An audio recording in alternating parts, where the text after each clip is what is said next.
Bismillahirrahmanirrahim. Assalamualaikum warahmatullahi wabarakatuh. Selamat pagi. Baik, jumpa lagi dengan saya Pak Sodikin dalam mata pelajaran pemeliharaan mesin kendaraan ringan dengan kode C3A.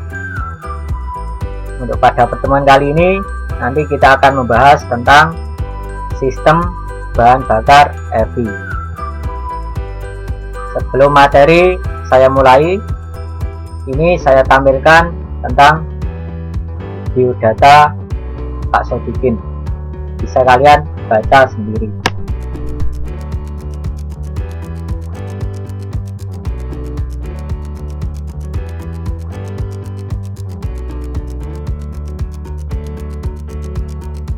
Baik, saya lanjutkan.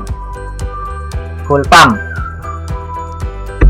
Nah, untuk full pump berfungsi untuk memompa bahan bakar sehingga tekanannya cukup untuk diinjeksikan melalui injektor. Dengan tekanan tinggi, semprotan yang dihasilkan pada nozzle akan lebih halus dan campuran bahan bakar dan udara lebih homogen atau sama, ideal. Selanjutnya, pressure regulator.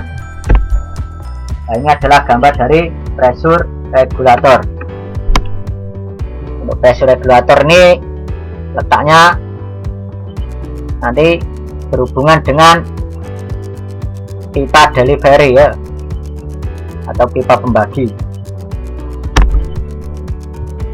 Nah, untuk pressure regulator ini berfungsi untuk mengatur kondisi tekanan BBM atau bahan bakar agar selalu konstan. Kalau di sini 55 sampai 60 PSI per square inci. Nah, jika tekanan yang dihasilkan dari full pump berlebihan, pressure regulator akan membypass bahan bakar dan mengalirkan kembali ke dalam tangki sehingga tekanan pada injektor tetap konstan. Jadi intinya pressure regulator ini berfungsi menjaga tekanan bahan bakar agar tetap konstan. Nah, ini adalah bagian-bagian dari pressure regulator ini ya. Jadi kalau yang ini adalah full inlet tube, jadi ini adalah saluran masuknya bahan bakar. Dan komponen-komponennya yang lainnya ada spring, valve, katup, dan lain sebagainya. Ada diafragma. Terus yang ini adalah full outlet tube atau aliran pengembali. Jadi jika tekanannya dari pompa itu berlebih, ya tekanannya berlebih, maka akan dikembalikan lagi ke tangki bahan bakar. Selanjutnya untuk tekanan yang konstan itu nanti tetap mengalir ke injektor. Selanjutnya aktuator.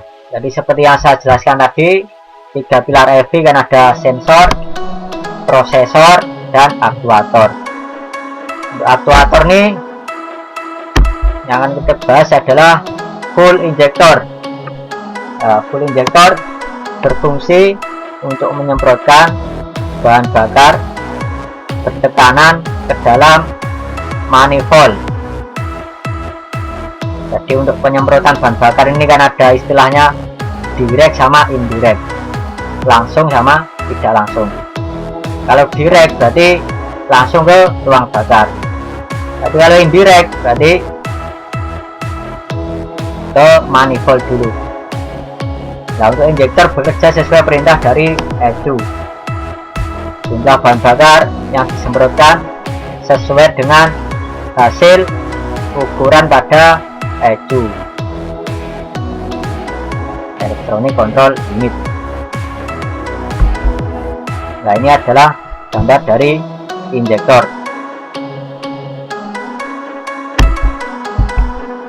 Selanjutnya, nah ini bagian-bagian dari injektor. Itu yang ini, yang atas ini adalah pipa pembagi ya, atau delivery pipe. Terus bagian-bagiannya, yang bawah ini intake manifold. Terus bagian-bagian dari injektor, O-ring. Yang pertama O-ring. Nah, O-ring ini adalah komponen yang paling sering rawan rusak atau sering diganti. Kemudian ada filter. Jadi di dalam injektor itu juga masih ada filter. Selanjutnya electric connector. Nah ini adalah bagian yang menghubungkan dengan sensor ya, sensor. Kemudian electric coil. Kemudian ada magnet. Kemudian spring. Yang bawahnya spring. Terus yang bawah lagi ada O-ring. Jadi atas ada O-ring, bawah juga ada O-ring. Kemudian ada valve atau katup. Kemudian pintle cap. Nah ini adalah bagian-bagian dari injektor. Injektor. Nah, injektor bekerja dengan sistem elektromagnet. Jika mendapat arus dari ECU, maka koil dalam injektor menghasilkan medan magnet. Nah ini menghasilkan medan magnet dan menarik magnet yang terpasang dengan katup, sehingga katup tertarik membuka nozzle dan bahan bakar menyemprot keluar.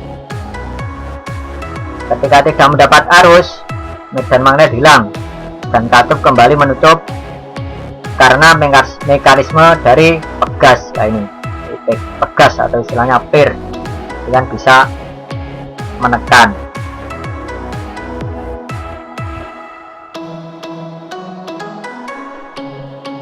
Selanjutnya idle air bypass. Nah ini adalah katup elektronik yang mengatur jumlah udara yang masuk ke mesin saat kondisi idle, sehingga mesin dapat berputar dengan RPM yang stabil. Nah ini gambarnya, gambar dari idle air bypass. Nah ini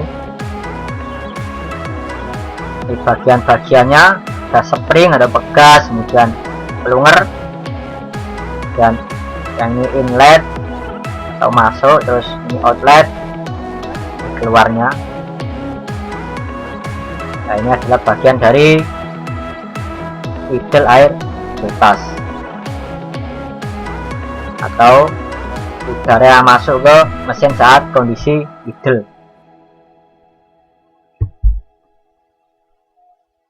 Nah yang tadi adalah yang kita bahas adalah 3 pilar EV ya, ada sensor, prosesor, dan aktuator. Itu hanya beberapa saja yang kita bahas. Untuk selanjutnya ada wire diagram, nah, atau diagram dari sistem EV. Ini dari gambar ini adalah menunjukkan aliran diagram EV mulai dari baterai ini. Dan ini ignition switch atau kunci kontak. Dan ini fuse untuk sekring. Kemudian ada main relay, ini main relay. Terus ini juga sama relay. Ini fuse. Kemudian ini full pump atau pompa bahan bakar. Selanjutnya ini adalah coil. Jadi kalau dari diagram ini adalah sistem EV yang model lama karena koilnya terpisah. Kalau yang terbaru itu sudah menjadi main ignition coil, itu sudah gabung menjadi satu dengan busi. Terus ini sensor-sensornya, ada oksigen sensor. Nah ini yang masuk ke itu ya, biasanya ke knalpot atau exhaust. Kemudian ada air temperatur sensor yang mendeteksi udara, mendeteksi temperatur udara yang masuk. Kemudian ada engine temperatur sensor. Nah ini yang mendeteksi dari temperatur engine. Terus ada TPS, throttle position sensor, ini yang mendeteksi pembukaan katup yang ada pada throttle atau katup valve, throttle valve. Kemudian ada MAP sensor, ini mendeteksi tekanan udara yang masuk. Jadi ini adalah bagian-bagian yang dideteksi. Kemudian ya ada tulisan to ECU, jadi setelah dideteksi nanti dikirim ke ECU ya, Electronic Control Unit, untuk diproses atau diolah. Nah, setelah diproses nanti, setelah diolah di ECU nanti selanjutnya dialirkan ke outputnya ya, output atau yang menjalankan perintah atau ke aktuator. Contohnya adalah ini injektor. Nah, ini injektor. Terus pulpa juga termasuk dari aktuator.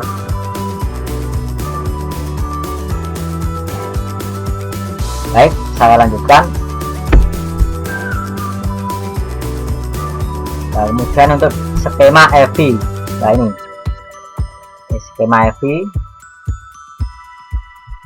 Ini air flow, jadi tempat mengalirnya udara. Terus di sini ada TPS, ada juga MAP. Jadi MAP itu pasti letaknya setelah dari TPS karena mendeteksi tekanan udara.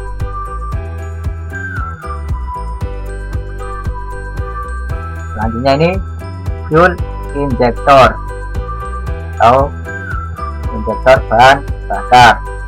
Selanjutnya ada pressure regulator yang tadi berfungsi untuk mendeteksi atau menjaga agar tekanan bahan bakar tetap konstan.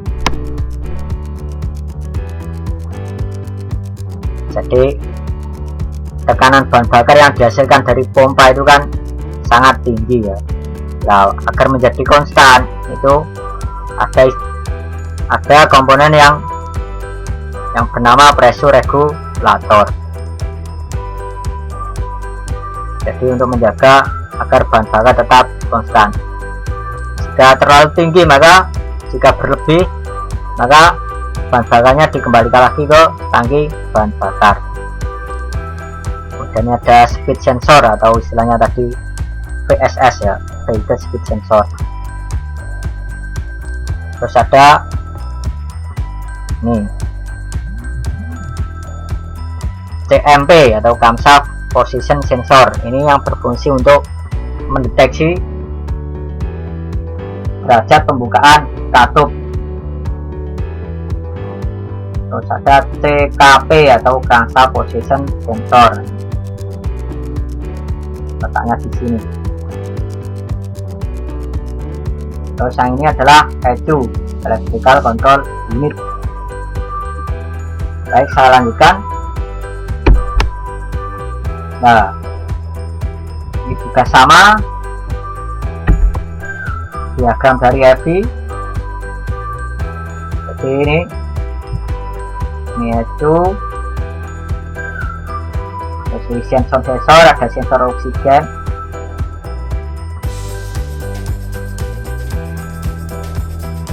Terus ada ini sensor temperatur air. Terus ada sensor position crankshaft. Jadi ini nanti hubungannya dengan VVTi ya, kalau ini, kalau katup, kalau sensor CKP sama CMP atau camshaft position sensor. Ini yang berfungsi untuk mendeteksi derajat pembukaan katup. Terus yang ini injektor, ini manifold pressure,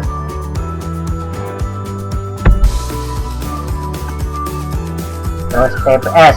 Jadi manifold absolute pressure itu pasti letaknya di bawah TPS ini, bawah throttle ini. Baik, saya lanjutkan.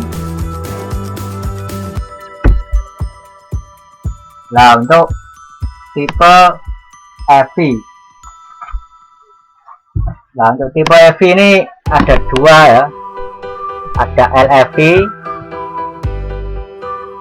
tipe kontrol aliran udara.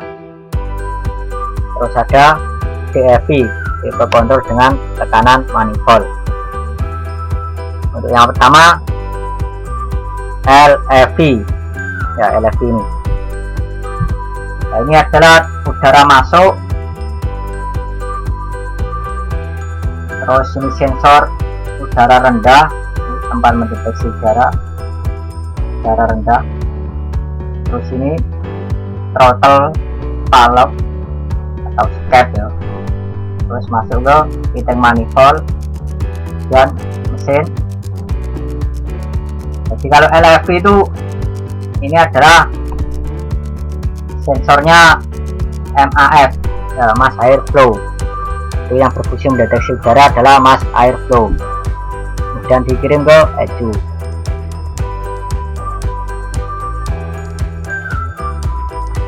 Kemudian yang ini, yang merah ini adalah kontrol volume dari injeksi, jadi bahan bakar yang diinjeksikan. Nah, itu tergantung dengan keperluan udara yang masuk juga untuk mendapatkan campuran yang ideal. Bahan bakar yang masuk itu lewat injektor, kemudian diinjeksikan ke intake manifold.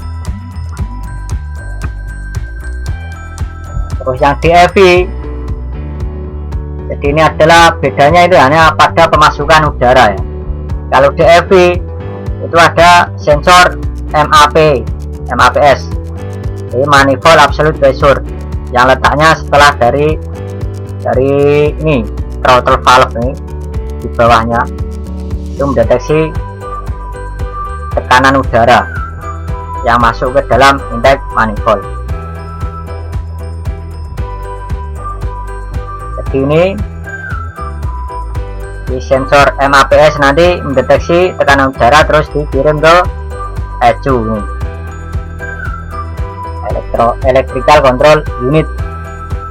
Kemudian dari ECU nanti bisa memberi perintah kepada bahan bakar sehingga bahan bakar yang disemprotkan ke dalam intake manifold atau ruang bakar itu menjadi campuran yang ideal, jadi sesuai dengan kebutuhan mesin.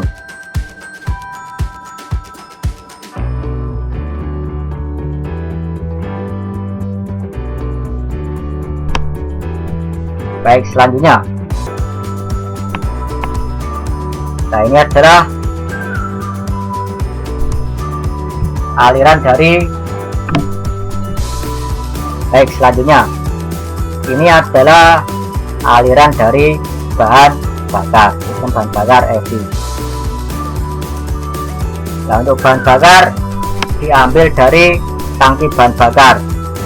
Tangki bahan bakar ini oleh pompa bahan bakar dan disemprotkan dengan tekanan oleh injektor. Nah, ini oleh injektor.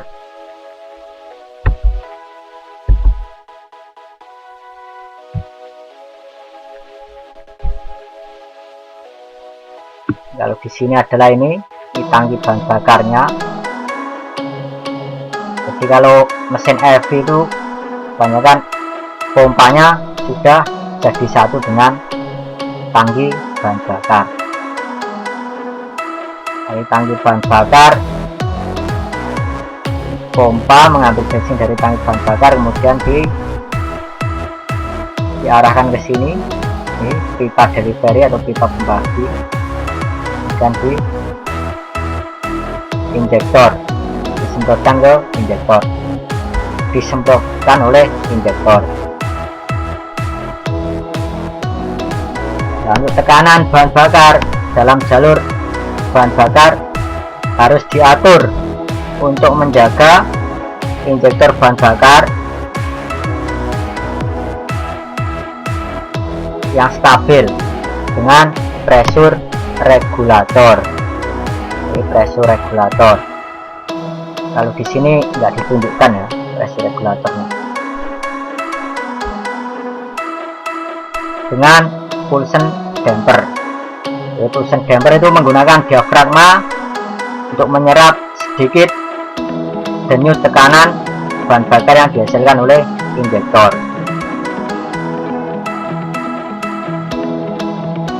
Dan untuk komponen-komponennya dari sistem bahan bakar, mulai dari tangki bahan bakar, kemudian pompa, ini ya pompa, terus dalam pompa juga ada saringan pompa, ya. Saringan bahan bakar menjadi satu di sini. Terus ada selanjutnya pressure regulator, terus delivery pipa ada pipa pembagi, pulsion damper, dan injektor. Dan dari injektor disemprotkan ke intake manifold atau bisa langsung ke ruang bakar. Baik, mungkin hanya itu yang bisa Pak Sodi sampaikan untuk pada pertemuan kali ini. Jika ada kurang lebihnya mohon maaf. Untuk di pertemuan selanjutnya insya Allah akan saya tampilkan tentang bagaimana cara menggunakan scan tool dan cara menggunakan gas analyzer. Baik, mungkin itu yang bisa saya sampaikan. Akhir kata, wassalamualaikum warahmatullahi wabarakatuh.